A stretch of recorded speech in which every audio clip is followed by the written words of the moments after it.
You blink and you're already. Yeah, Anyway. I was trimming my beard this morning and I found my first gray lip hair. Oh no! It's all downhill from here. You're not allowed to have those. I'm kidding. I'm kidding. I'm like, You're still too young and spry. right. As I crack my back. Don't remind me, man. Don't remind me. I try to like keep up with the kiddos. You know, The kiddos. you can't. You can't. We're aging fast. That's No. why you gotta focus so diligently on clean and healthy living, right? Yes. And you know what? That's a funny segue. Um, I'm not having fun looking at movie stars of my childhood get old and wrinkly. You don't see them, and because you see your movies over and over again, like, oh, I want to see that again, you forget that they're human and they age, and then you forget that you age. And I think Dude, once it you, is so funny you say that. Crazy ADD thought just before you joined the meeting here. yeah, I was listening to Dick Van Dyke okay, on Jimmy Kimmel. okay, He's so old. His oldest kid is 78. He has a kid that's 74. he has a He said, I'm kid. old enough to be Joe Biden's dad. Digest that. That's crazy. That's crazy. You know what? What affects that is nowadays people are having kids a lot later, and I'm one of those people. Um, and so when you hear that, I'm like, what is he, like 120? You know, like no, he must have been like 16 or something when he had his first kid. I mean, when you're Dick Van Dyke in the 40s. I That you know mean, of. yeah, right, dude. It's so funny you say that though, because I get highly concerned. I'm so excited to talk to you, my Yeah. friend, because it's been a while, and one of the fun things about talking to you is you always draw upon like movies, and I got to tell you, John, Idiocracy looms upon us so strong. I couldn't be more concerned. So, as you're talking about how people are having kids later, for those of you who don't know about, Idiocracy, it starts off with the the the two lawyers that are like, we're not going to have kids quite yet. We want to get our careers started, and once we get financially stable, we plan on having a strong family. And then it cuts to like these hillbillies in a trailer park, and he's like, "That's my baby. That's my baby. She's pregnant." And then it cuts back to the attorneys like 10 years later, and they're like, "Well, now that we're financially stable and able to have kids, we're not able to really have them." She's like, "What do you mean we? It's not my swimmers that don't work." And then it cuts Yeah. back to the hillbillies, and he's like got a 16-year-old kid that's like on the football field. I just got the cheerleader pregnant. So it's like the story is how the idiots quickly outpopulate the more sophisticated members of your society. Mm. And John, I don't know. I feel like I'm having a front row seat to the premise of this whole movie. You know, that's the only reason why I haven't bought Crocs yet.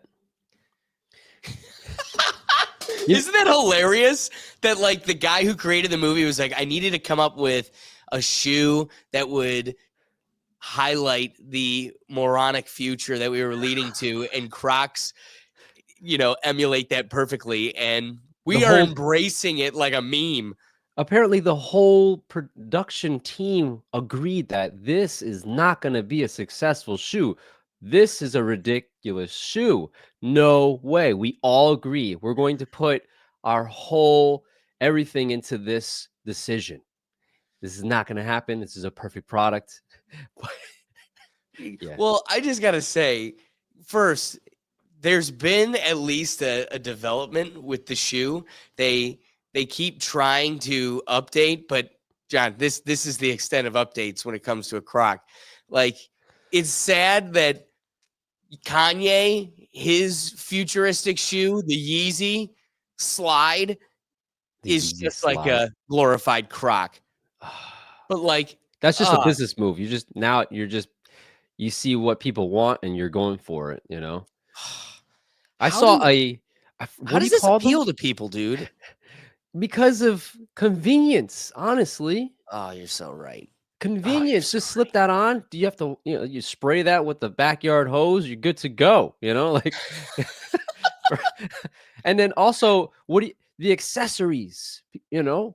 like to buy Yes. things, you wanna accessorize. I forgot what they're called, but the Crocs, I think the funniest Croc accessory, this became like this hazing of Crocs. The accessory that I find the funniest is it's another Croc. What, it's like one of those attachable, like, Yes, and it's a Croc. it's another Crocs on my Croc, Crocs. right? No, I And have to say, I think my favorite is there's a snowplow that you could put on the front of your Croc. I think that one's takes the cake for me. But again, we just walk into idiocracy grinning. What how do Mhm. you make plants grow? Not with Kool-Aid, obviously. Kool-Aid. You not the stuff in the toilet, not that water. Yeah. Oh, no, I think Um, it was Gatorade. Yeah, yeah. yeah. All right, you ready to get this thing going? Yeah. All right, let's kick it off. So I love that term, think tank. Think tank. I mean, you know what a think tank is? Like, how's a think tank go, James? Yeah, they got cancel culture nowadays. You gotta watch what you say. It's getting real scary out here. Yeah, I don't think so. I don't know if I can take the conversation here, but we might as well. It's the Rethink Tank. Looks like you had a little bit too much to think here in the Rethink Tank. Hey, what's going on, everybody? And thanks for joining us again. Today, I have a really special guest. I couldn't be more excited. And we're going to tap into being mindful and becoming your best self. And there's no better guider of that endeavor and that journey than my good friend, Jon Astacio. Jon from NewAgeHuman, how are you doing, my good friend? I'm doing good, man. How's it going? It's been a while. That's why I'm so excited to talk to you. It's been too Mhm. long. So, one of the things I'm eager to launch pad the conversation with is in the meantime, since I've last spoken to you, you've kind of taken on this pursuit of immersive meditation. And, Yeah. people can go to your channel and try to schedule an appointment for that. But I'm curious, what does that entail? And what is some of the things you've learned by taking that on? Um, it's kind of funny because it all stemmed from me trying to find ways to help people with similar challenges as myself. And immersive meditation helps you take back control of your mind. Not only that, but helps you reconnect with yourself. And nowadays, especially nowadays, with social media Right. and a lot of the technology that we love to play with, we're connected with everybody, but at the same time, we ended up disconnecting from ourselves. And I fell into that trap where I would just be chasing after the shiny object, which would be other people's goals and aspirations, because I thought that, I sought outside of myself so that I can find fulfillment. And when I started the podcast, it was a continuation of that. And a lot of the guests were really amazing people, but I felt I still needed to fill in my gaps, so to speak. And I ran into immersive meditation. So what, like, there's all kinds of meditations, and I didn't know this. I thought it was just, shut up the brain, and then and then go and walk on water or walk through walls. Like, I thought it was just this magical thing. And it's as simple as where sometimes you have your phone and it's slow, or your computer's slow, and you're downloading all the software, and then it gets even slower, and the software is supposed to help you, and then you're like, I don't know what to do. And then someone that actually knows computers tells you, have you tried unplugging it and plugging it back in? Have you power cycled it? And you're like, why? And it's like, because, like, you need a break. You need to Right. just shut it down and reboot and come back with fresh eyes. And I feel like a lot of us are just like just downloading other software, like this guru, that program, that product, that car. It's going to help me become more, when you have everything. You just need to just quiet and go for a walk or something. So immersive meditation just helps you with that. It's a mixture of guided meditation because if you are coming from a place of overthinking like me, I overthought meditation. And I had a hard time getting my brain to be quiet. And it's not about getting your brain to be quiet. I think the biggest step was to realize that you are not your thoughts. And Yeah. I'll finish it there because I don't know if you have any questions, and I can keep going. Well, so let me ask you this then.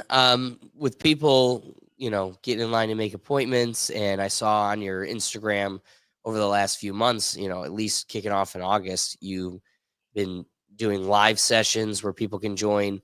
So, what is kind of that experience like? Like, what would somebody be signing up for? What does that look like? Sure. What is the Interest, exercise? Interesting enough, I was brainstorming ways to connect with more people because knowing myself, I'm like, okay, so if I overthink this, right? Um, what would I Never. We do, don't right? do that. So overthinking the thinking. No, so I started the monthly meditations, and I actually ended up putting a pause to that. But the reason why I started doing that was to give people access to an immersive meditation, just a session of taking a break, getting a recharge. And I was inspired because a friend of mine did a physical event where we all came together, and we had speakers, and everybody had their topic, but it was cool because after the event, we all jumped into the water because it was at a Oh, lake, geez. and it was just before the water gets too cold for your average person to Where was want this to go in located? the water. It was like pre-spring, and so the wild people that we are, we all just ran into the water. Some of us got cut because we fell and scraped ourselves, but like it was a shock to the system, and we all went from handshaking and being very cordial to giving hugs, connecting with numbers, talking about our life stories. It broke the ice. And I feel like a lot of people nowadays need something like that to break the ice. And so the things that I'm working on in the future are things of that nature to help professionals and entrepreneurs that are trying to get to that next level of their success, and providing tools to, recharge, so to speak, whether it's immersive meditation, lifestyle changes, diet. Right now, immersive meditation I'm focusing on because it's something that you can do, that I can help you with, that can give you and yield the fastest results. And the other things like lifestyle changes and diet, those are more long-term things. Sure. And they really go hand in hand with each other, right? So like you you need to take on the exercise at home. That's the at home work, your diet, literal physical exercise, and the amount of sleep you allow yourself. All of that compounds on itself, but you can't accomplish the long term in a session. Those are habits you need to develop. And it was so funny. Also, something I was getting involved with today, I was hearing an exclamation of how humans, because we're faulty, we make about 5 problematic or faulty decisions a day that are what are taking us backwards. And if we were to conquer those 5 like failure decisions, we'd be able to be our strongest selves. And so much of that is like people who drink, well, I'll just drink a couple times and then, on the weekend I'll really treat myself. And then before you know it, you've developed a habit where you're doing it more than you really thought you would. And now you've been doing it for 5, 10, 15 years. You've gained 30 pounds. You're not getting, or it's been a year. I'm going to get back into exercise and daily. And then it's been 2 years, 4 years, and now you've put on 30 pounds. Yeah. Whether it's, for me, it's candy. I love candy. That is what it is. But it's conquering that. Well, it's late at night. No one's around. I can cheat. And then before you know it, that's just your habit, and that's Hmm. become who you are. And the phrase that went along with this was, a tree is the way it leans. So like you end up growing and becoming who you are based on just that little bit you lean, and it becomes more and more defining of who you are. So it's so important to conquer those like 3 to 5 decisions a day where it's like, yeah, no. I was listening to Joe Rogan talk to Mike Rowe from Dirty Jobs just recently, and it was about how nobody likes doing cold plunges. And Joe's like, I've done it every day, and I've yet to find a time where I like to do it. I've never wanted to do it. It's the worst. And it's kind of one of those, well, I've conquered the toughest thing of my day, and the rest of my day is even stronger from that. So it's one of those that doesn't have to be it for you, but having something in your life that represents that daily challenge that you have to overcome. And then once you conquer it, you have the whole day ahead of you. And it makes those other couple decisions that are going to follow it like, hell no, I don't need a Big Mac. I'm going for, hard boiled eggs because I'm not wasting that grind I put in this morning. If you didn't put any grind in, if you've like invested no suffering into this, and then you wake up and now you're faced with a decision of salad. Well, I don't like rabbit food, or McDonald's French fries are crack. So you could go for the crack. And before you know it, it's easier and easier to make those terrible decisions because you're not sacrificing anything. You're not investing anything. And again, who doesn't want to have a drink on a Thursday night? It's been a long week, and yeah, I could go for a glass of wine, but the more and more you develop that as the habit, the thing that you lean on more so than like a treat or a social occasion, then it becomes a real problem. So I can appreciate that. So what are some of the topics you delve into in these immersive meditations? It's interesting how you say topics. And I want to touch Like on what you said themes or about targets. Yeah. I also want to touch on what you said about those 5 decisions, right? Yeah, hit that first. I think it was Einstein that said the same mind that caused the challenge is not the same mind that can find the solution. And there's a book I really love, and I did an episode where we touched up on it a little bit, but Power versus Force is the book, and David Hawkins is the author. It talks about the levels of consciousness. And if you were to gauge the levels of consciousness and try to digest that, I usually use the analogy of cell phones. And depending on how old you are, it will depend on your experience with 3G, 4G, 5G, and 6G. And what is this G for cell phones? Each G is a generation. Each generation is a faster wavelength. And with a faster wavelength, or just a faster waveform frequency, you can process more data. Easy enough, right? So the next generation, you could do more. And so with each generation of phones, we were just able to do more. But when you do more, you end up becoming more because you have more experience. And there's an acceleration with that. So think of the mind and that term where you have different levels of consciousness. Well, this guy used kinesthesiology to map out the levels of consciousness.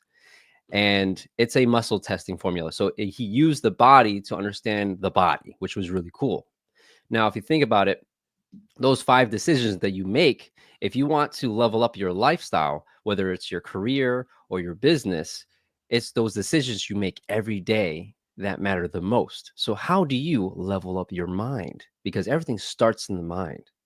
Whether you like it or not, that's our entry into the physical realm. And this is where it gets really deep. But keeping it digestible for the topic, when you start with the mind, everything else trickles out. There's times where you have a hypnotist that convinces somebody that they're going to burn them on their arm, and they use a number 2 pencil and they just touch them with the eraser, and their arm bubbles with a almost 2nd-degree burn. It's the mind that's doing a lot of the work. The placebo effect, it's an effect, right? And they think about your health. There's a lot of people that sometimes overthink the health, and they're unhealthier than the person that doesn't overthink their health. And it's like, what's going on? You're annoying, right? Right. It's the Mickey Mantle gene. Right. You have like these centurions, people that lived 100 years, and they a lot of times they say, don't stress it, and that's a major part. But also, food back then was a lot better. So they had 2 real big things going on. So the reason why I brought those things up is if you can focus on your mindset and let's say finding ways to level that up, have more mental clarity. Um, I'll ask you, if you had more mental clarity and you were able to level up your mind, let's say you went from your average, let's say, quote unquote, 3G to 4G on your day-to-day basis, what do you think is going to happen to your decision-making ability? Oh, everything. And so that's like the delicate balance. Here's can we agree? Yeah. Super evil villain, but Bill Gates is an accomplished man, irrefutably, right? Like we can at least acknowledge that the guy had now, everybody says his mother handed him a lot of his launch padding resource and cloak and dagger background, but irrefutably, I would say he's an accomplished or at least effective person. I wouldn't say super successful. He is super successful, but also at what cost? So I bring him up because you have instances where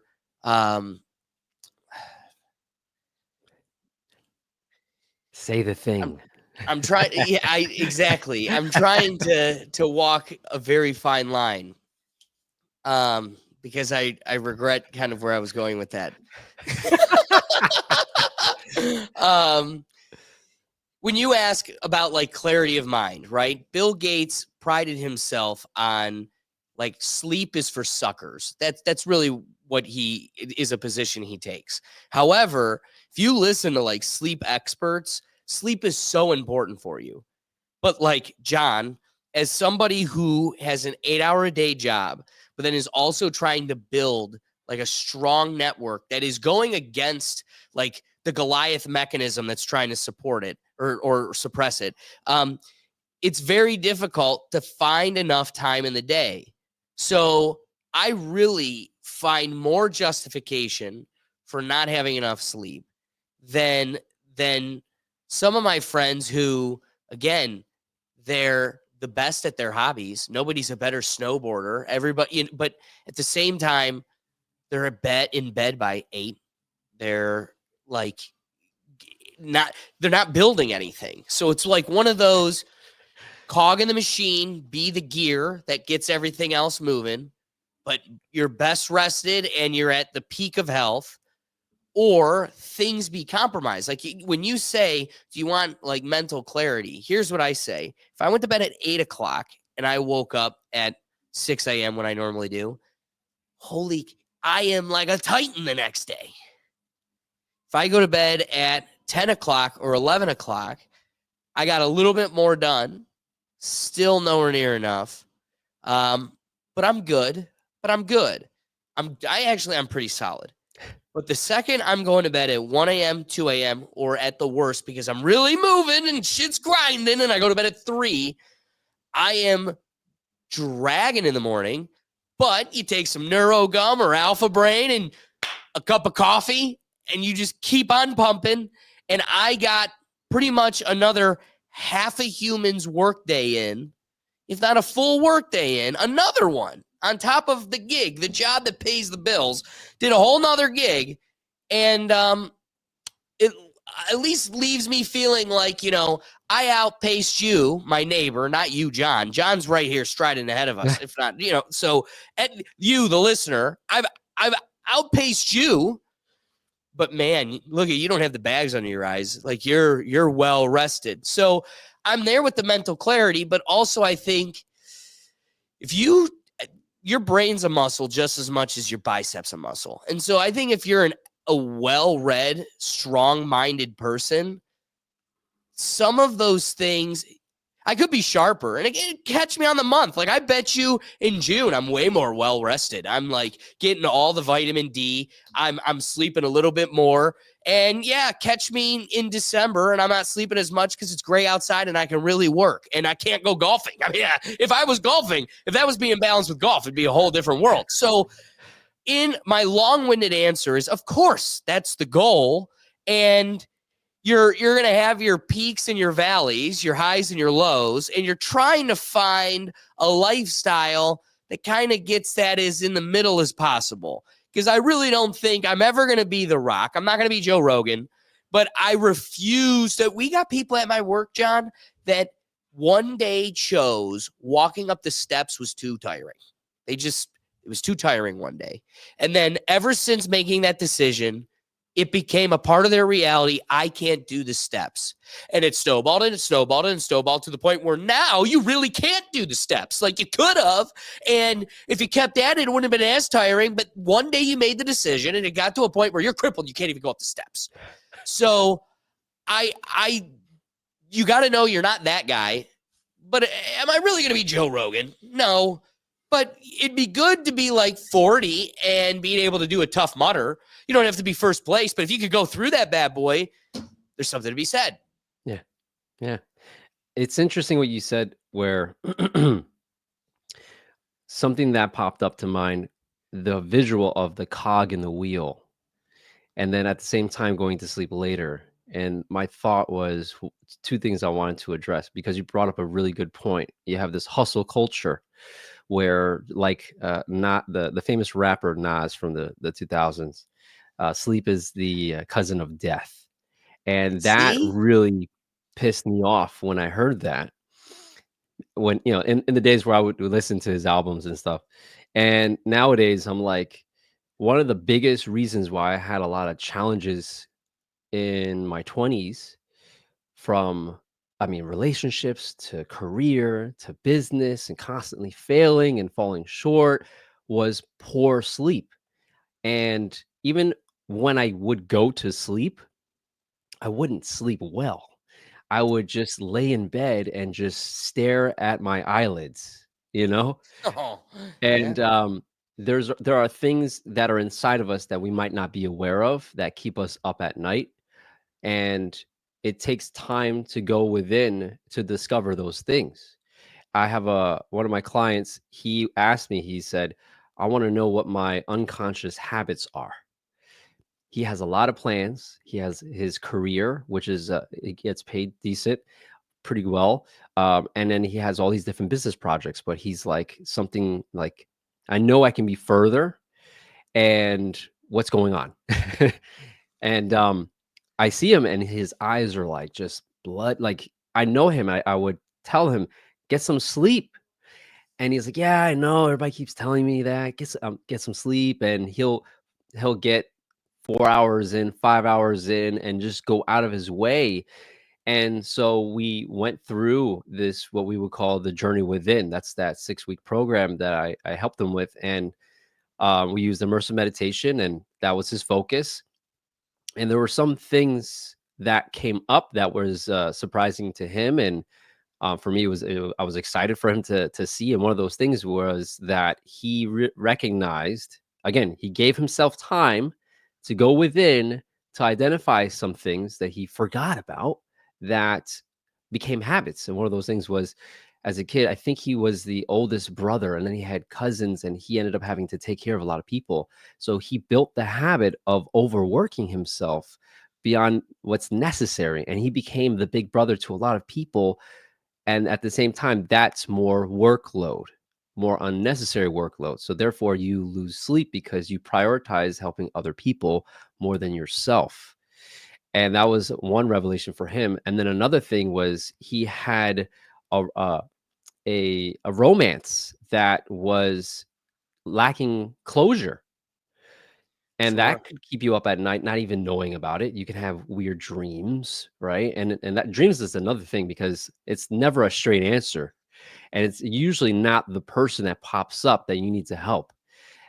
If it is that person, Yeah. usually that's red flag. You need to work on that. But things pop up, and your body, just like a car, has all these check engine signals, the pain. And if you pop an Advil, you're not going to know that there's still a check engine signal. And so there's reasons why you have these aches and pains. There's reasons why you're tired. There's reasons why you start hallucinating if you don't sleep. So with him, it was just interesting, and he took advantage of this increased awareness, and reconnected with that person that he needed closure with, and they actually opened up a new level of connection where they are in touch now, and he's just a notch or two happier because of that. He has been organizing his life around what his goals are instead of other people's goals. He's at the point where he's writing a book. He's starting Oh, to nice. do events and seminars, and it's exciting how a couple of weeks helped accelerate some Wait, are of you the saying goals that he sleep had. did this for him? So it was the awareness of that. So it was sleep was like one of those obvious things, right? The check engine light. And then people are like, "Hey, your check engine light is dinging." Yeah, give me some black tape and just put it over it. It's okay.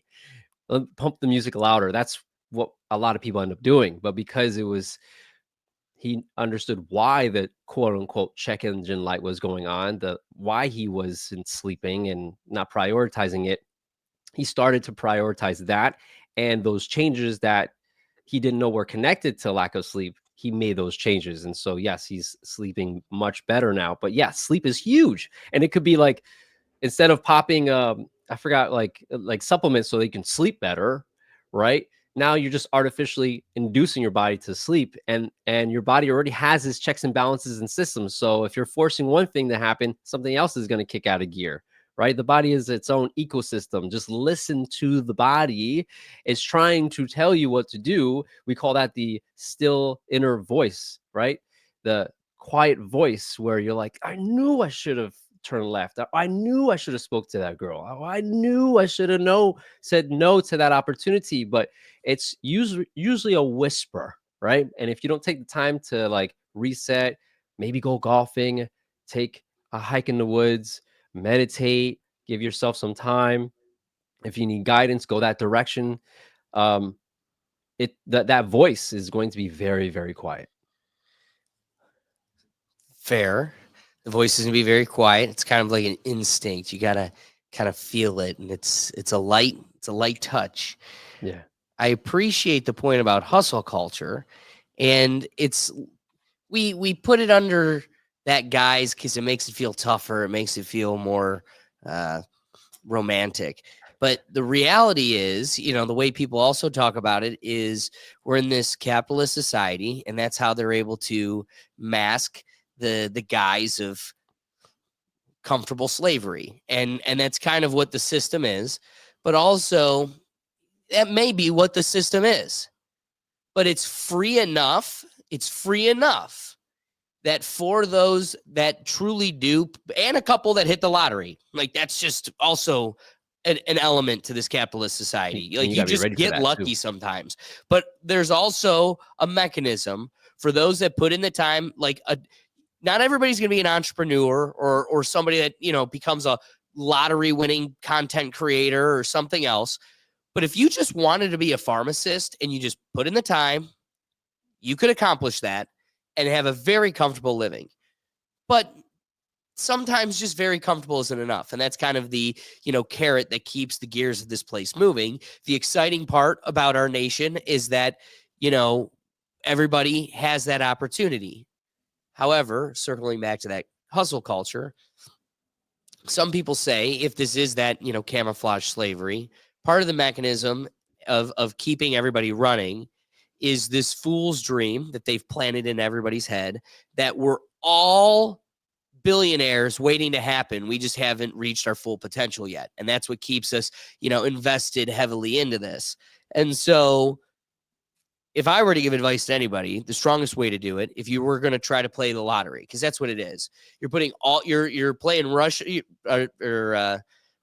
you're playing roulette, and you're putting all your chips on 21, and you've got a 1 in 32 chance. It's not very likely at all. But guess what? If that can't be your full commitment, like for the person that's committed their whole life to Nashville, Tennessee, and I'm going to be a singer. It's like, do you know how many other folks are there? And it's one thing to go, you know what? I'm going to go be an engineer. And then in my free time, I'm going to give every minute to being a singer. And if 21 hits, I'm never going to work again. But that's also very not likely. So I need to have a mechanism where I'm not just a waiter, because that's the LA dream, right? Like everybody's just waiting tables and hoping to get their Seinfeld sitcom.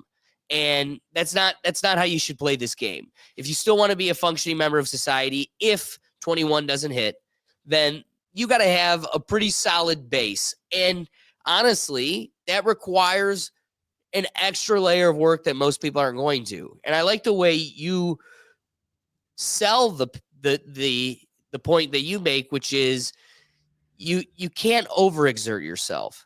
And so there is a balance to it. And so if you're going to give 8 hours to your regular career that turns the lights on and keeps the internet going and pays the cable bill so you could go on your TikTok, then you have to have maybe not so extensive that you're cheating yourself the 4 hours of sleep, but you still need to invest an extra amount of time.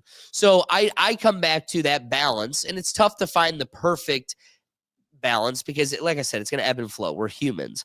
But I think it's easier said than done when we take the message of listen to your body, because I want to ask you this. Would you rather be the corn husker in Europe that gets all their sleep and their teeth are falling out, and, you know, they watched us go to the moon? I'm standing on the moon like, hey, and you watched us do that. You watched us come up with all of the, society-changing medicine. That iPhone in your hand, you're welcome. All of those social medias that you enjoy, except for the one Chinese one, you're welcome.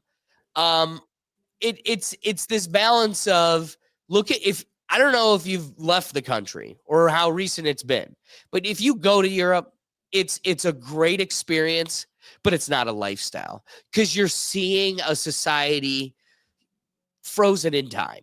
It is a window into the past, but that's where they're comfortably living.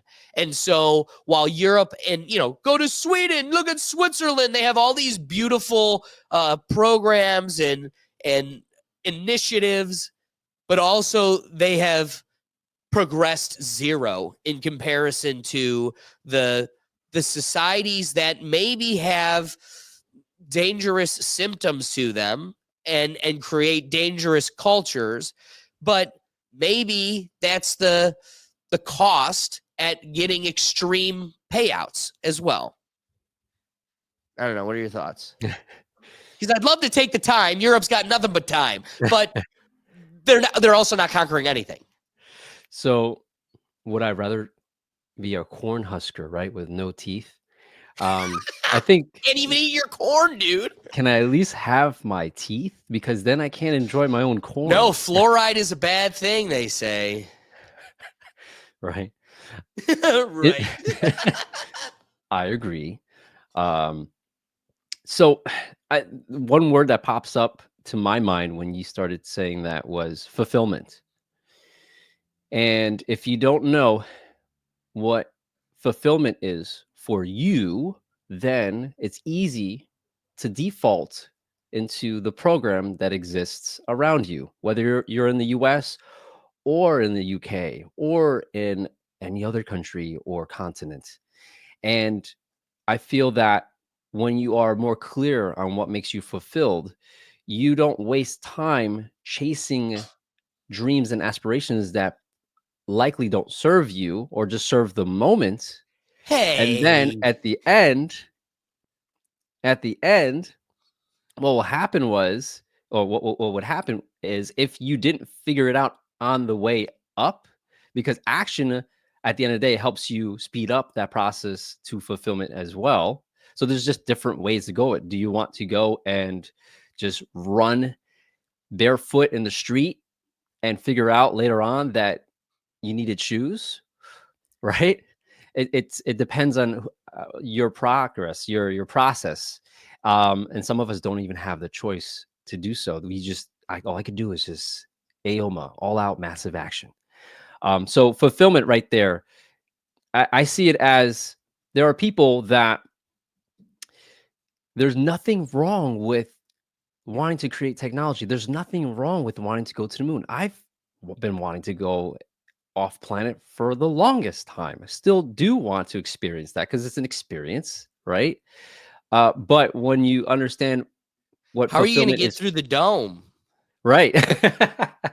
Right? It would be great. That's another thing. Right? Flat Earth, circular Earth, Oh, we're going round to get to that. Earth. We're going to end that episode. I got questions for you.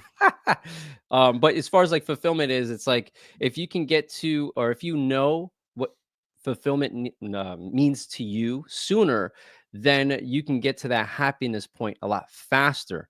For me, it took me a while and I'm still in that process, but I noticed that I get caught up, or have been getting caught up in all these different tangents on trying to know more stuff, where I became the person that was just annoying, where it's like, did you know dot dot dot? And then when I see the eyeballs glaze over, I'm like, I went too far. Um, and I had to meditate on that and ask myself, why do I have this gluttony for knowledge?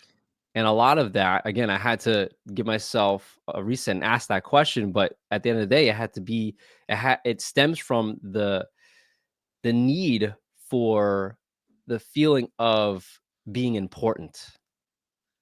And once I started to work on, okay, so what helps me feel content or important or enough? I started to work on those things and ask those questions. And then it was less of a need for me to be the talking head when I go out and network and and catch up with friends. And it was less of over talking and more listening, which actually strengthened my relationships. I felt more content with my connections with people. And that's one small awareness of self that can change a lot of things. Just imagine of all these other things we need to work on. So some people, part of their fulfillment is creating things, and that's where we have the inventors, right? And a lot of these inventors, if there's like, I think it's chapter 12 in Napoleon Hill's book, Think and Grow Rich, where he talks about where there's this collective consciousness where people that are the world changers, the inventors, they connected, they downloaded stuff, they gave themselves time to quiet their mind or just listen to their creative juices. And they came up with some amazing stuff because they weren't chasing what everybody else was chasing. They actually found what they wanted and what their fulfillment is, and they took action on it. I hope that makes sense. It does. It does. So your answer, would you say, boils down to fulfillment? But my question then kind of follows up with, how does that manifest itself? Like how does one actually, I mean, here's one thing, and I don't know where you fall on that spiritual spectrum, but like, if you're not a very religious person, you may not relate to this, but it's said that you're not supposed to really, like, your urges and your temptations and the things you lust for aren't necessarily always what you should have or do. So, Ben Shapiro gets criticized all the time when he says, yeah, I totally believe that there's people that are gay. It's that, according to his religious book, there are people that are gay, and that's God's challenge for you, and you're supposed to resist that urge. I don't necessarily subscribe to that, but like, there's a belief that, and it manifests itself in different religions and different cultures. So I circle back to fulfillment.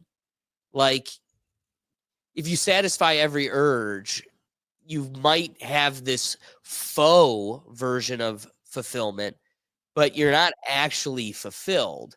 And so I'd want to toe the line of making clear to somebody discovering that journey that you're not supposed to just satisfy every little inkling and urge that you have. And then how do you know you're actually being fulfilled versus just scratching an itch? Like, I have a sweet tooth. Like, you give yourself the sugar, that's not it. Like, because you wanted it doesn't mean that you're fulfilled. So, maybe you didn't realize that climbing that giant mountain at the top was fulfillment. And so actually, oh man, who would have realized it was a long road of pain and suffering that got me to the crest of fulfillment? It's like, how do you know you've manifested it? Good question. And well, one thing is the journey to fulfillment is a constant journey. And if you were to, what helps me make sense of stuff is thinking about humanity as an organism, as one organism. I like that. And your body is a universe of organs and cells and bacteria and the things we put inside ourselves that we decide to do or not to do. But if you think of it that way, that's also how people that I'm like, how do I put this like in a way to that's like clear and concise, right? So Right, going it's back tough. to the body being the universe, if you think of it like that, then it'll be a little bit different because what's fulfilling for yourself is going to be different based off of your worldview, and your worldview changes as you gain more fulfillment. Because going back to what I said about levels of consciousness, right? Someone that's at quote unquote 3G is going to do different things and be fulfilled differently than someone at 4G. And once you fulfill the things and some things in 3G, you bump up to 4G. And when you start getting fulfillment in 4G, you bump up to 5G, right? And Real quick, can you yeah, like, break that I don't down. want to just gloss over that.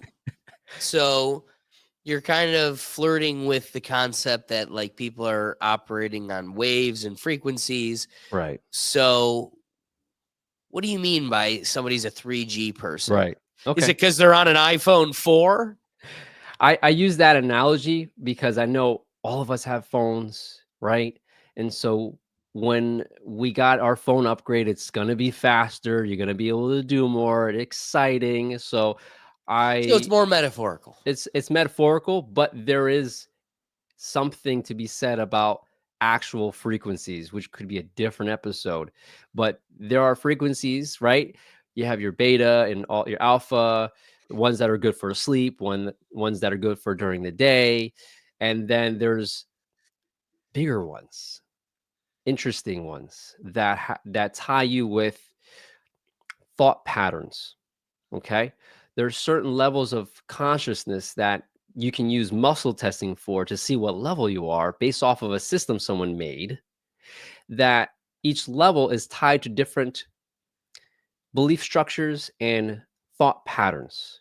To give you an example, just real quick, basic, oversimplified, and makes my inner being cry when I oversimplify it. But this is my process of making it at least digestible. You have level 0 to 1,000, right? And let's say for ease of math, you go up by levels of 100. And from 100 to 200 is like exponential. It's not a double, it's exponential. Okay. So knowing that, when people have done muscle testing and used the same system, okay, these are different people. And in the book, level 200 is like an interesting point, an interesting intersection of change. Level 200, okay? Anything below that's like 50-50. 50% of your thoughts are negative, 50% of your thoughts are positive. Okay. Below 200, mostly negative and less positive. Above 200, mostly positive and less negative. So you can think as you go further away and above 200, you're going to have a higher percentage of positive thoughts. So logic says you're just going to have a wonderful life if most of your thoughts are positive. Someone cuts you off in traffic, you instead of saying, you know what, I'm going to follow them to their house and do horrible things to them, instead of saying that, right? Maybe if you had a higher amount of positive thoughts roaming around, one of those thoughts can be pulled and say, you know what? There's a lot of reasons for people to cut me off in traffic. Hey, maybe he's on the way to the emergency room. Maybe he's late for an interview. I don't know. And if I yell, is that person going to hear me? So you'll have more patience, right? And so just things end up getting better. And if you are in that mindset of seeking fulfillment, right? Naturally, you're going to have more positive thoughts because you fulfilled this itch and that itch. And sometimes those itches make other people upset. And sometimes those itches, when you do scratch them, it makes you fulfilled, but it was an experience you needed to get around the corner to be more aware of the next hill to climb, right? But at the same time, when you start to elevate more positive thoughts, you have more positive thoughts to the people around you, and you want to help those people, and you feel more connected. And naturally, you'll see the world as an organism of everybody that's basically just like you, but from a different experience, right? And so you have compassion. You see yourself in other people's eyes. And so the compassion grows because you see them going through the things that you went through. And there's so many more reasons for you to have more patience and reasons to be happy and to do nice things for other people. I hope that helps. It does. I'm getting one of the things that really kind of controls us. So in the background here, I've been preparing it, so I guess I can bring you in on it. Let's go. Are you familiar with Sigmund Freud's the id and how it intersects with the ego and the superego? So I was, this is a psychiatric type theory about the id, the ego, and the superego and how they kind of interact. But in this, I was looking down here how in this the ego psychology model of the psyche, the id is a set of uncoordinated instinctual needs. The superego plays the moralization role via internalized experiences, and the ego is the perceiving, logically organizing agent that mediates between the id's instinctual desires and the demands of external reality and those of the critical superego. Freud compared the ego in its relationship to the id to a man on horseback. The rider must restrain and direct the superior energy of his animal, and at times allow for a satisfaction of its urges if he wants to keep it alive and the species healthy. The ego is thus in the habit of transforming the id's will into action as it were its own. I can appreciate how that kind of all encapsulates how it all kind of plays upon itself, but distilling that from the more philosophical dialogue you're having here, and the ego separate from how Freud discusses it, the ego as how we socially understand it. Sometimes it takes psychedelics, or it takes, severe meditation, or, transcendent education. But we need to kill the ego. And that here's the reality of an American culture.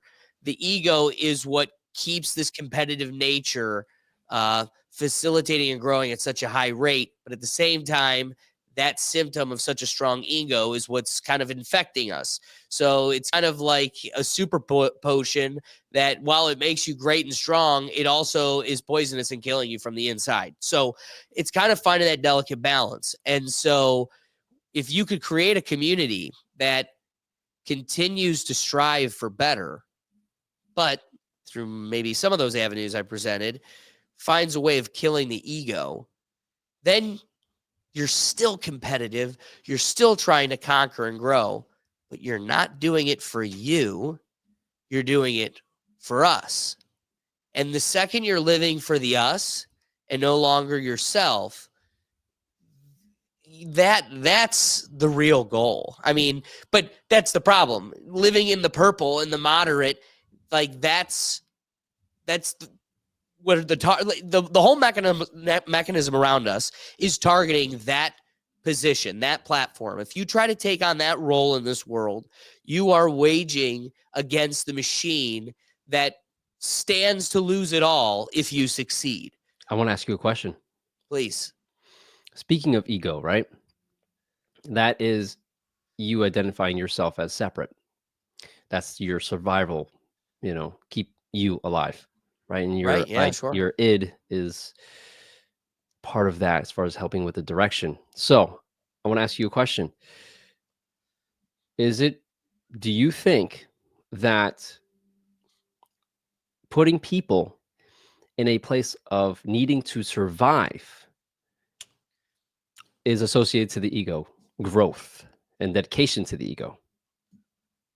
Well, you went a different way with that question, so than I expected. So you're inquiring if the need to survive, follow up with the second part, dictates. Do you feel that there's a correlation between survival mentality and living in your ego? Well, so the way Freud discusses it, you can have an ego that isn't one that prioritizes yourself. It just True. identifies your individuality.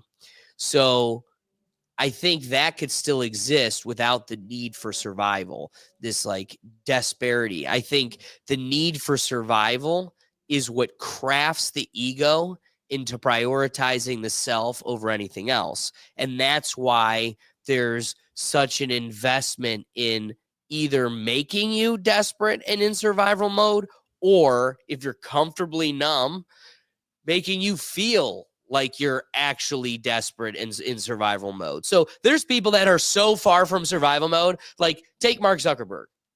Like, dude, hey, homie, you don't need more. You're good. You're good. Like, you're good. Like, if some people just were like, I'm good.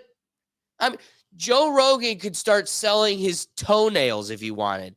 But at the same time, I don't need more money. He's making, he built a comedy club at a net loss deficit he found a niche that he likes, an art that he appreciates, comedy. And as a humanitarian, just giving back, here's just a comedy club at a deficit, just so I can be a peddler furthering something that I appreciate. Like, again, it could be horseback riding. Like, find the thing that you'd appreciate, but there's the difference, like, take religion.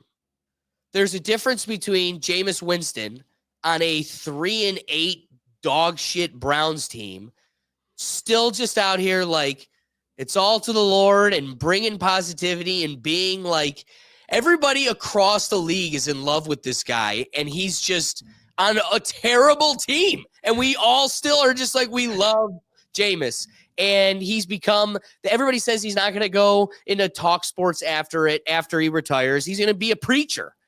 But then you have some like Christian mogul who has 9 private planes and 10 churches across the country, and it's become some like franchise corporate church. And he's out here saying like, give me more. Jameis is not asking for anything. He's doing it for free.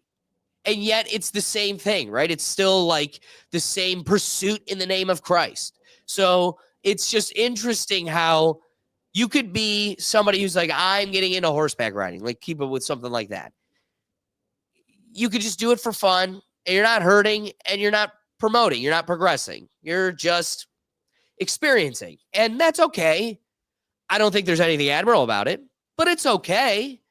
Or you could be somebody that's like, I really love horseback riding, and I'm going to get into horse rehabilitation, and I'm going to have a farm where I rehab horses, or I'm going to have a farm where horseback riding is really expensive. So you could do it so like inner city people or those that can't afford it could come and, utilize it at your farm. There's ways about it. And then there's people that are like, into horse racing, and they've got, multiple farms, and it's like, I'm just here to take over. I'm owning horses, and it's become like a whole business. It's a delicate balance. Where do you want to be in there?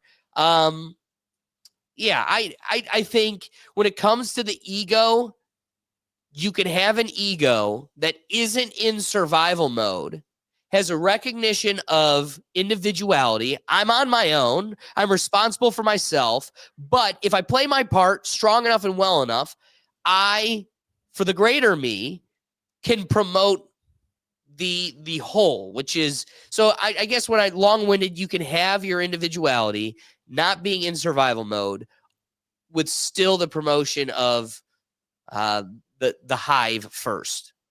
It's balance. It's a constant balancing effect. And in trying to keep that balanced, that's the fun part. If you can always keep it balanced, why are you here? So true. So true. I was talking to my Go ahead, please. I was talking to my niece about that. And I'm like, oh man, I haven't like last time I saw this girl, she was 3 years, like 10 years old. And then before that, she was like 7. So I'm like, all right, you're about to go to college. And this subject came up where she's trying to do this, she's trying to do that. And I'm like, so if you were perfect and you had everything, would it be fun? No, everybody would be boring. right. Everything would be boring. If you knew exactly how much salt to put on, like just if you just were perfectly skilled at everything, it would be boring. It reminds me of games. It reminds me of when I first my first experience with cheat codes back in the day.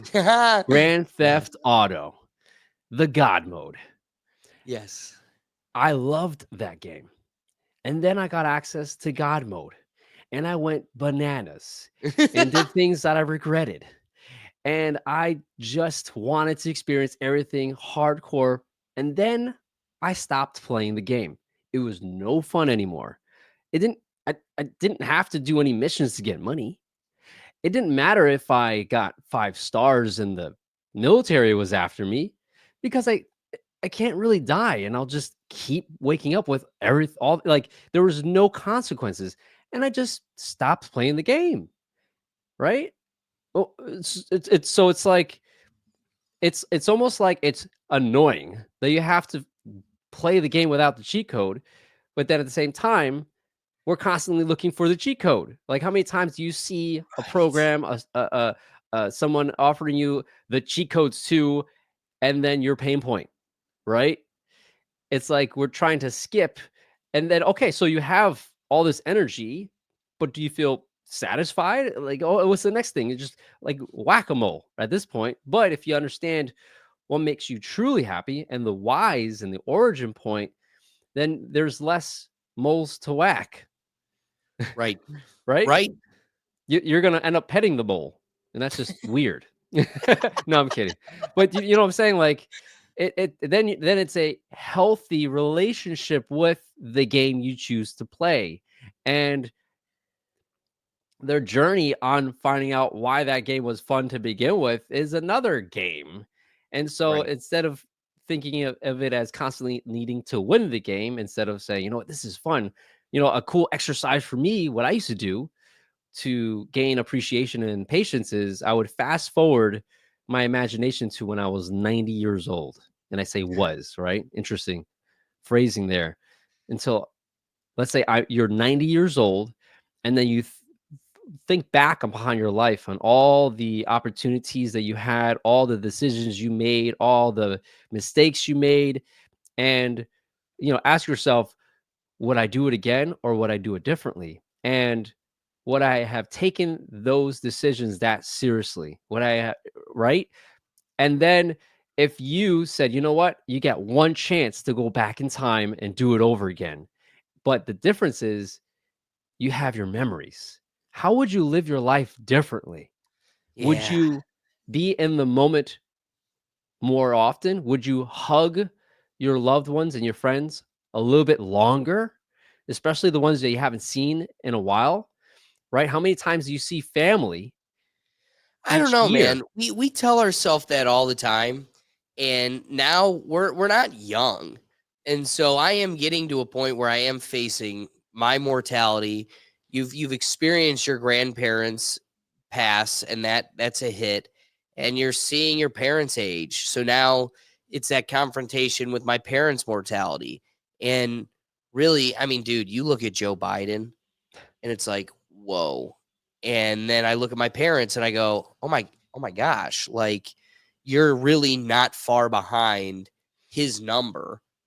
And that dude's a billionaire where China's giving him free islands. So like if he can't afford the super magic health that they tell us is like hidden from the rest of us, if he doesn't have it, like mom and pop aren't going to have that. So like they're going to be out of here checking out soon. I know that feeling I'm going to have when they're not here, that like I didn't hug them enough, that like I shouldn't have felt, annoyed when I shouldn't feel annoyed when I come home from work and my mom wants to talk to me. And it's like, yeah, but I'm exhausted and I need to get on to the next thing. I don't have time. And I tell myself, well, one day you're going to look back at that and go, you wish you could be annoyed by mom. At that point, I will feel that way. But like, are we honestly going to like ignore the very human reality? Like I'm living in this matrix, not the fantastical matrix in 20 years. This is the matrix I'm in right now. And I'm fucking annoyed. I've just been at work all day and I have so much more shit I have to do. Yeah. And it's like, I am never feeling like I'm neglecting the love that I overwhelmingly have for them. And so to like cast this, this emotion that you have at one time on something you should have felt at that time ignores why you felt that way to begin with. It's like, it's so easy for you to say on a Sunday that you slept in, had a cup of coffee, you're financially set, and you just miss mom. Yeah, dude, you wish you could have hugged her, but you just got bitched at by your boss. This day went on 2 hours longer than it should have. And mom, I got to get to the studio because we have the live show, and I'm going to do that till 10 p.m. I love you, but I didn't prepare enough, and I got to take advantage of every minute I have. So I got to get go. Like, it's irrational, it's unrealistic. And so you got to be conscious of those things. Like we always we're quick to beat ourselves up and slow to take the moment and reflect on like why we're at where we're at. So one of the things I circle around is when you talk about God mode, like that position totally resonates with me, right? You got Grand Theft Auto and you could play the missions, or you could just steal cars and be a menace on the street. And then you rack up stars for the police to chase you. And you've got all these cheat codes then that if you're playing, the right mode, you could get rid of all the stars. You could rack up, be a total menace in the world. You're a joker across town, and then you get 5 stars and you just wipe them away. Or you go into God mode where your health can't be tarnished. You can't run out of ammo and you can do everything you want. But the second you achieve that, like the second you punch in a cheat code, the second you get to that realm, you're also not in the game. Game is competition. Game is adversity. Game is all of these other elements involved. The second you wipe them away, you're in the lounge. You're in the hot tub. You're in the pool. You're not in the game. Game is competition. Game is challenge. You're no longer in the challenge. And so, yeah, dude, when you're in the game, the whole thing is defeating the game. Like, there's all these elements coming at me. How do I defeat them? It's kind of like the King Kong, or, what is it? The Donkey Kong game, the classic with Mario. There's all these barrels coming, like, yeah, dude, I need to jump all these barrels and get to the top. And whatever, like, if it's a line of hurdles to get the cheat code that gets me to the top, then that was the game. Like, the game was getting the thing that got me to the top. I beat Donkey Kong. But the second you beat the game, you're no longer in the game. The game's over. So you might as well be dead. I guess what the takeaway here is that the game itself, once you reach the finish line is you're dead. Boom, gone. It's over. Until then, even when you're set, look at Joe Biden. He's still not done. 74. Just keep on running. And look at how many people, when they retire, they lose that fulfillment we've talked so much about. They lose the motivation and they just get into something else. I'm going to go help at the food clinic. It's in our nature to where we can't just sit idle. We have to continue. So it's almost like the game is perpetual. You're always playing it. Whatever code you get, you're never going to get God mode. Just telling you, not in this one, not in this game. But even if you found certain cheat codes like stem cells, right? Like what was a hurdle for my grandma probably won't be for me, right? Just put those baby cells in my knee and I'm marching along. I think you're always going to be playing until the game shuts off because that's the finish line. I don't know. That's my diatribe. Yeah. Do you have any other thoughts before I have one last thing I really want to talk with you about? Yeah. I would just say to address what you're saying, one of the things that comes to mind is the idea of becoming more, right? What are you becoming? And that's why games become so popular because you're level 1, level 2, level 3. And it was annoying getting there, but the challenge of you getting there is like, I'm proud of myself and I earned this medal, this armor, whatever it is, right? And when you get too many cheat codes,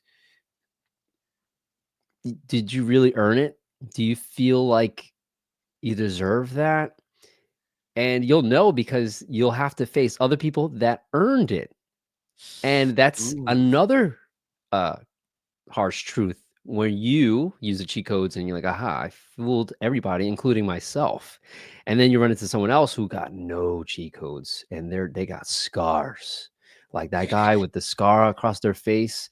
There's a reason why he's got a scar. You don't know. It could have been him trying to flat iron his face, but you don't know. It could have been a tiger. There's mystery in it. And so you proceed with caution and then you get your ass beat. And in your mind, you're a level 5, but you're a level 1.5 with a bunch of fancy stuff on because Jimmy gave you some codes, whatever the case may be, right? But that's part of the game. If you treat it like a game and you enjoy the process, there's less stress involved, right? The burnout is less of it. You avoid burnout, you avoid stress when you are in line with yourself, because then you'll have more patience and then you'll have more fun. When you start to disalign from yourself, you're in conflict, and conflict breeds stress. So conflict is when you are trying to do two different things that aren't aligned.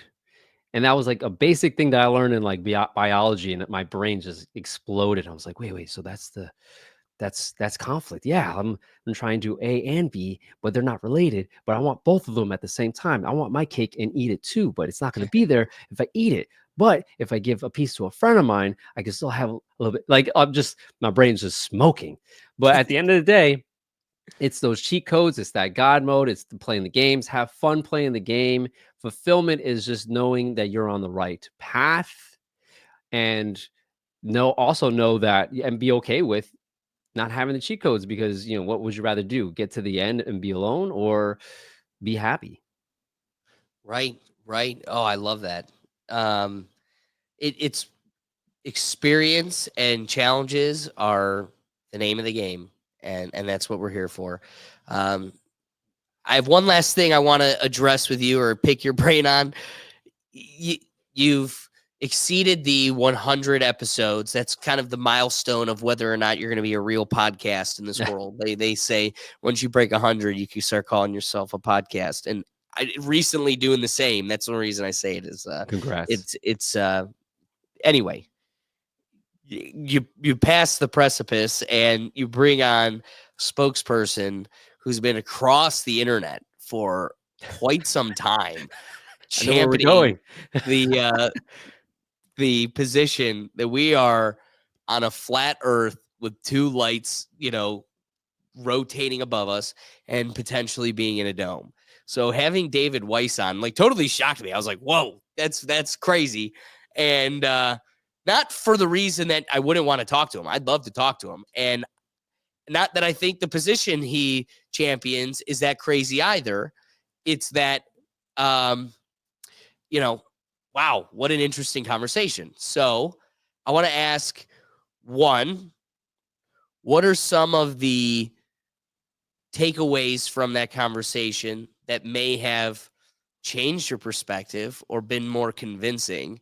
And maybe are there anything from that conversation or your research that followed or came with it that maybe decredits that position? Like, and then I want to walk that road with you to see kind of where you may lie personally. Well, that's a big question. I know, dude. That's a big conversation. I thought it was funny. Let's end with this. It was an interesting conversation. I did my best to get some real good questions. And then he pulls out this freaking app where he's like, I answered all of those and more. I have the app, but I guess I could start with some things that made me question that I had to do some research myself. He would mention things like when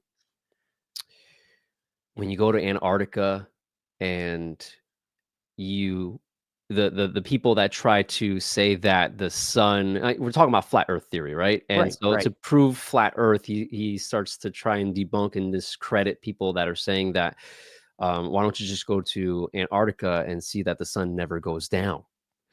And there are people that claim to have video footage of it going down, but it's actually a loop, right? Or so it's, and then how many people can go to Antarctica and That's be able the to pull thing that that stuff sells off? me on it.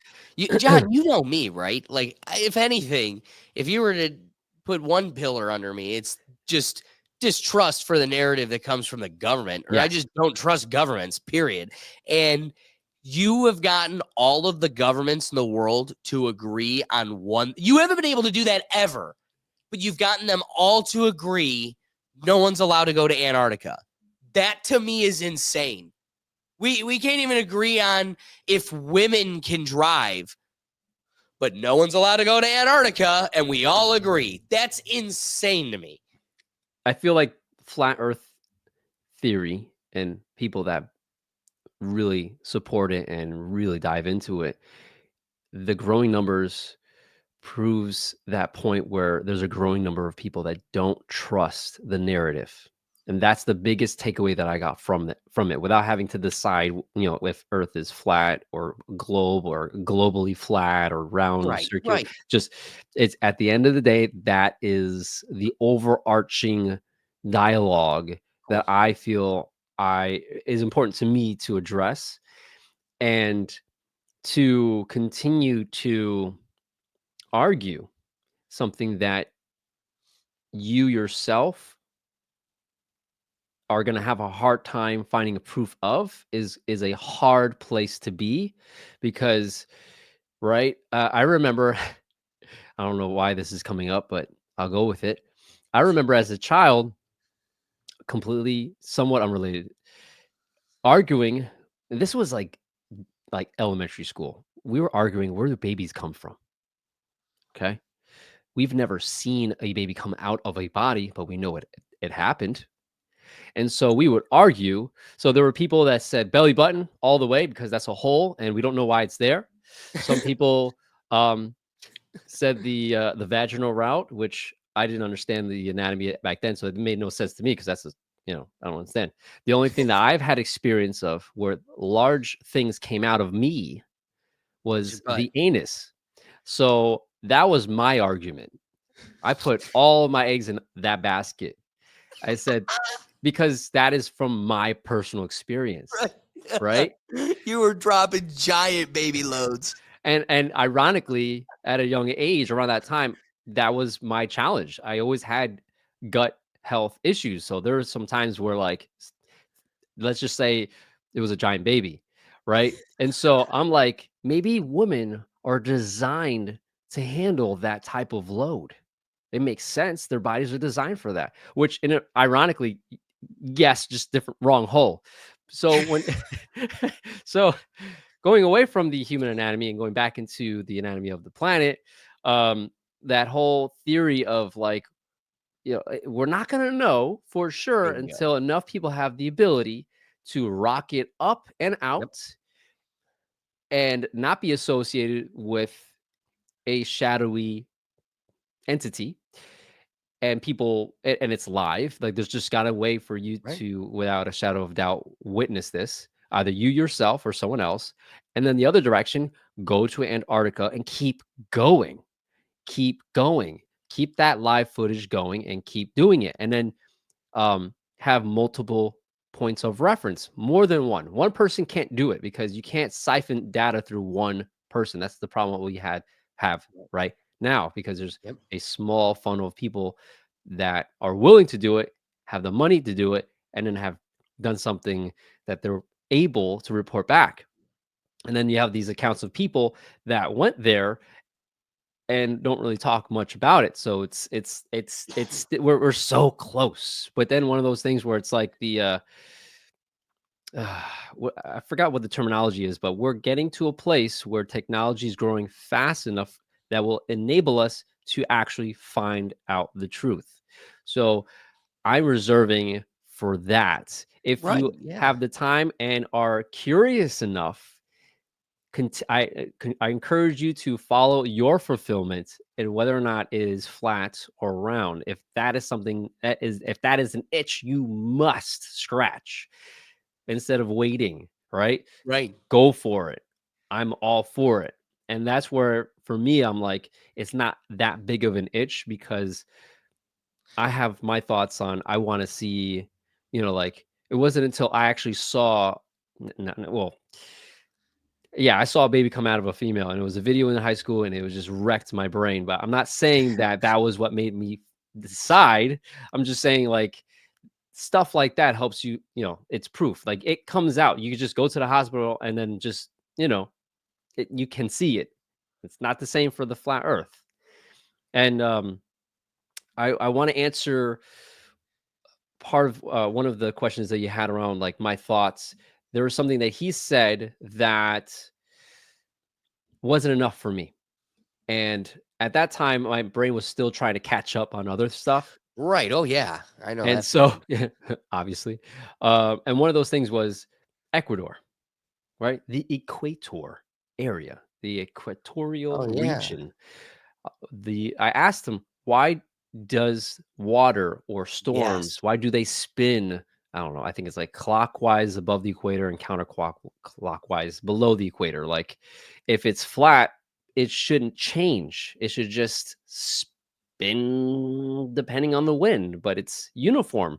And I'll give you his answer, and then I'll tell you why it didn't sit well with me, because all the other ones, I'm like, I got to do more research. That one I had a personal experience. Great question, though, John. Yeah, hey, brilliant question. Online research. So he said, if you were to imagine Earth as a circular plane, like a pizza, and this is me trying to describe it without having a visual, and let's say that pizza has one pepperoni and one mushroom. That mushroom is the moon, and the pepperoni is the sun. And that pepperoni just goes around the above the surface, but around in a circle, right? And it's in the middle of the he's saying it's some that are between the middle of the pie, and then the others are outside. Because really, the flat earthers say that the moon and the sun are two lights that are like above the earth, and they rotate. So you're saying, first you gotta digest that. Dang. So his equator is the middle circle that those lights make over the pizza, right? And you're either outside or inside. Am I interpreting that correct? Essentially, the sun, its path around the flat surface is. Did he really use a pizza? No, I'm just using it. Oh, okay. I was about to say, dang. No, he has they're professional. His app, right? His app. Thank you. I'm not professional. His app shows a map of what the Earth would look like with the time zones and everything. And that's another thing, time zones. I don't even know how. I should ask him about that. So the sun its path is above the equator. So I'm like, okay, so what is that? How does that change the spiral effect? And he says, well, think of like when you're canoeing, right? And you have your paddle in the water. I see the eyes rolling, and you look at the paddle, and on each side, the water is you have a vortex opposite each other on each side No of the way. paddle. And so that's how he explained why the wind direction of these storms spiral out. They're spiraling from the continuation of the sun moving around the planet. And I said, okay, let's go on top of that. Theoretically, with my lack of understanding on how uh, storms work, what about this? I went to Ecuador. I went to the middle. Okay. They did say that the weather there is fantastic and they only have 2 seasons. I think it's just I think summer and winter, but like the degrees of separation is like 10 degrees. And the only time it's beautiful. The only time it changes is if you go, up closer into the clouds and it's colder, or as it's just it's a regional thing. It's a mountain thing. That's how you get the different weather patterns. But at the end of the day, it's just 2 seasons. And so we go Wow. to the middle of the world, and it's this like museum of sorts, and it's this experience.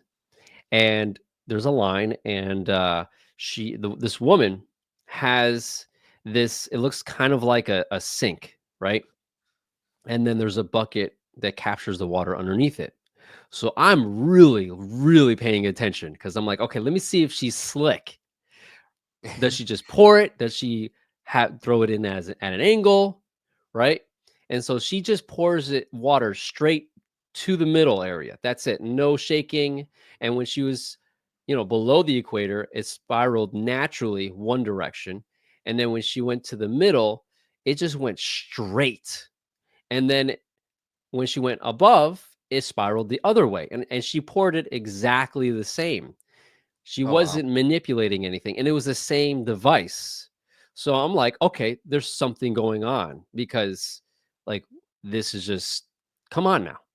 Come on. Right. And then I told him that I had that experience, and he said, these people, no, I don't think I told him I had that experience, but I just said, like, what about the people that do that?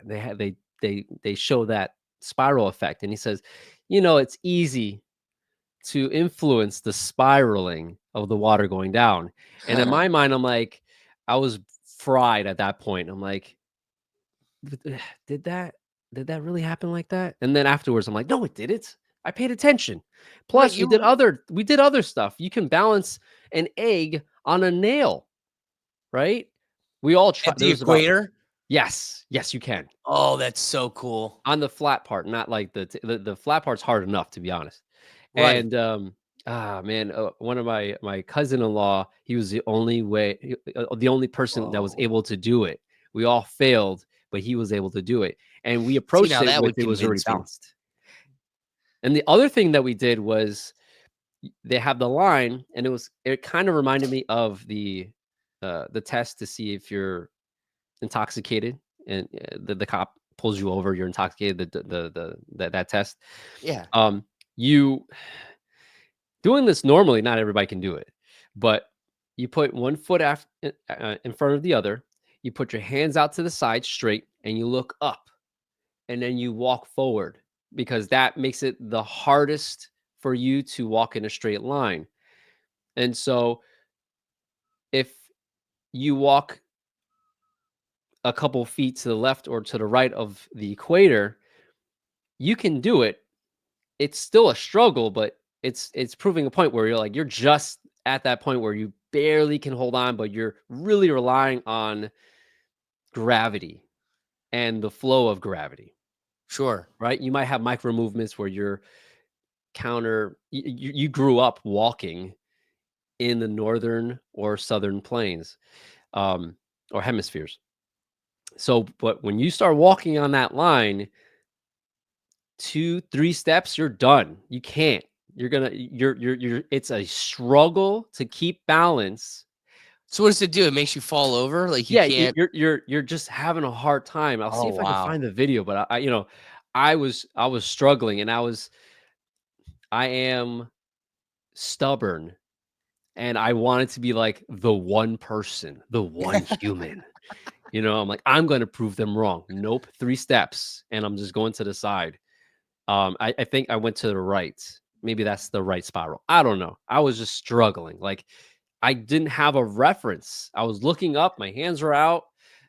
When I wasn't on the line, I can move forward like 5 steps in a straight line. That struggling, I couldn't. I was like, what is going on with me? Something's off. And so that was like that. That's when I'm like, I don't know. I don't know. And I like the way you presented that whole position, because there's a difference between operable knowledge and knowledge with a capital K, known and reliable universal laws and truths knowledge, versus things that you don't really know, but are reliable enough that you can repeat it, like time and all these other aspects of our reality tell us that we're on a ball and the moon and the sun rotate around us. I mean, there's really no explaining off the Ecuadorian experience. I mean, it goes to show, I've never really thought of that trump card, and the fact that he's bringing out paddles in a canoe, that is unsatisfactory. So I feel like the position is still totally crippled. But that's the symptom of a curious mind. Like, you shouldn't ever rely on people for universal laws and truths, but you should be able to learn from people around you and adopt enough to where you progress and can operate at a strong capacity in this realm around you. So do I know we're on a ball? Exactly how you said it is no, not until you and I hop in the Rethink rocket and go out of here and look back at the moon, or at the moon or the Earth. I'll be satisfied with either. Like, no, I look at the moon every day. I want to see Earth. Until I see Earth, I don't know. Yeah. But there's enough information that at least tells me socially, this is what I should adopt and this is how I should operate. But we understand that the world around us has agendas, and they can be nefarious. I can't think of his name now, but the Nazi that ran NASA. Because Operation Paperclip after World War II, we just kind of did recess picking of the scientists in Germany, and Russia got half and we got half. And hold it's on, gonna John, bother you if you don't know. Yeah, I just need the satisfaction of having it. You've heard the name, I'm sure. So I'll throw in another thing too. Please. Another thing I heard was apparently we have reflectors on the moon, so that you can use a green laser to measure distance. So yes. I haven't had the itch to go down that rabbit hole and to go more into that explanation of the setup for us to measure the distance. But that's another thing to look into. If any of your listeners want to go down there, feel free to look that one up. And then there's another video. I think the algorithm of my social media picked up on my recent conversations around the subject, because then a couple of videos popped up and it shows those live recording interviews of the astronauts in their station, and the female's hairs look like it was spray painted upward. And then they showed the difference of their hair, where they would move their head and it would just be stiff, versus other people that go into the planes that give you the experience of no gravity, and their hair is nice and flowy, and it's like Little Mermaid. So John, that's where it gets scary, right? Like, NASA has admitted they have never once published a non-edited version of Earth. Everything is a CGI photo. And then when people start asking them about it, they're like, well, no, we're really just kind of highlighting colors and because you wouldn't see stars if it wasn't for our magic. If we weren't doing the magic with the lights and the thing, then you wouldn't see the stars out there. So you're welcome. We're just trying to make them pretty. But then there's like weird elements where, like you said, these videos seem the biggest pool in the world is with NASA, and then they film things in the pool. It's almost like they're trying to make it look like they're in space. Werner von Braun was the name of the Nazi that we picked to run NASA. And so again, if we're going to talk about all of the kind of asterisk curiosities that surround NASA, why would the leading scientists that if anybody would know with a capital K, we are on a ball and all of the science we're sold is totally true. If anybody would know through experience, it would be Werner von Braun. And yet someone needs to explain to me why on his tombstone, so there's this conspiracy theory that, the government tried blowing up the firmament, which is the dome that surrounds us in this flat earth, and they were unsuccessful. That was kind of the major pillar in testing nukes in the oceans. But somebody needs to explain why Werner von Braun, who would totally believe in all the sciences and all the truths, why does his tombstone say, "The heavens declare the glory of God, and the firmament shall showeth his handiwork"? So it's almost like there's this concession that through all of his work, the truth still lie. And there is a firmament. And again, I don't subscribe to all that because socially I got to live in this world. And who wrote that on his tombstone? yeah, he did. Wow, what a twist. Ting, ting, ting, ting, ting. No, you're right. Somebody put it on there. So I guess, look at you. You thinker, you. That's pretty clever. Somebody else could have just tried to throw a monkey wrench in the gears on his behalf. Wow. As somebody that lives in the outskirts of the creepy corners of the internet, I don't think anybody's ever thought of that. That like everybody just assumes if it's on your tombstone, it was your wishes for that to be on your tombstone. Regardless, you're never the one that gets to put it on the tombstone. So you have full faith in the tombstone carver that they're following through on your wishes. But man, what a great psyop if after his death, you just want to create schizophrenic people across the country and you chisel that on the stone. And then the steps it takes from what you put in your will, and then who approves that, and then even if you do go that route, and there are people that do the research and they go and they find the written book, and then even then it gets like, I'm not saying this is what happened to him, but I'm saying people do the due diligence and they go and they research, and then there's gaps and there's people that make mistakes. I mean, honestly, at one point I had a different birthday on 3 forms of federal IDs. And then I walk up to get a passport, and then they give me the most shady look behind the window. And I'm like, I know. And how does that happen? No, I don't know. How does that I happen? don't know, So if that can happen, and of course, like a federal ID multiple times, then no one's perfect, and things can get a little screwy, and somebody can take advantage of that. You're not a real person. You're an alien, and we always knew it.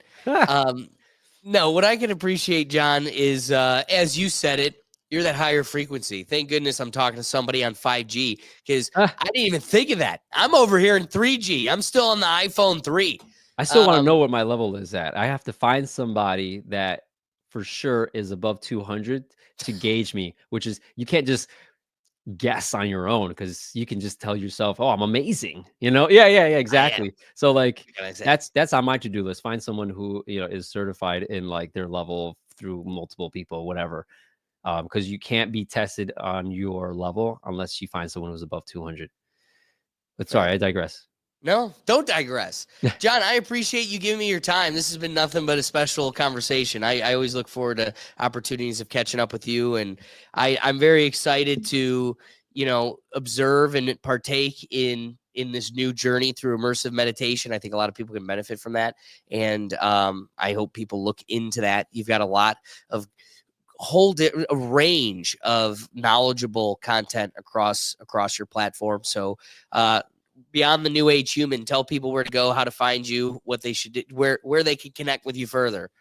Yeah, thanks. Thanks for the kind words. I would say to make it easy, just go to NewAgeHuman.com. You might have to throw in the whole like HTTPS colon stuff if it gets an error. I'm not that techie, and you might have to do that. So don't give up. NewAgeHuman.com. There is a link in there at the top. I encourage you, if you like this episode and you wanted to know a little bit more of like just how to get more clarity and manage stress, because we're all dealing with it. I am offering a free meditation, so you can click on the top link or message, or how you just go to newAgeHuman.com and just hit contact or hit one of the links that show like free meditation, and I'll be more than happy to connect with you and offer a session to see how far we can go with that. So I'll keep it simple like that. Awesome. And be sure to check it out, because I'm telling you, Jon has done a lot of the work just in this short period, last 3-4 years. You've really done a lot of the boots on the ground work, and you can find it all at New Age Human. So be sure to do so. Otherwise, guys, I appreciate you joining us. We go live every Tuesday at 7 p.m. That's our live show. But we also have the podcast. We have different channels. We have our reactions channel every Sunday. But you can find it all on one central place, and that's at our website at www.rethinktankpodcast.com. If we made you laugh, if we made you think, the best thing you could do to support this show is hit that notification bell, subscribe, and like, and all the other things. But be sure to comment, because the whole purpose of the Rethink Tank is to have your perspective and your vision involved. So be sure to add a little bit of an added dynamic to the dialogue and head on over to the comments. But otherwise, guys, we'll catch you on the next episode. Peace.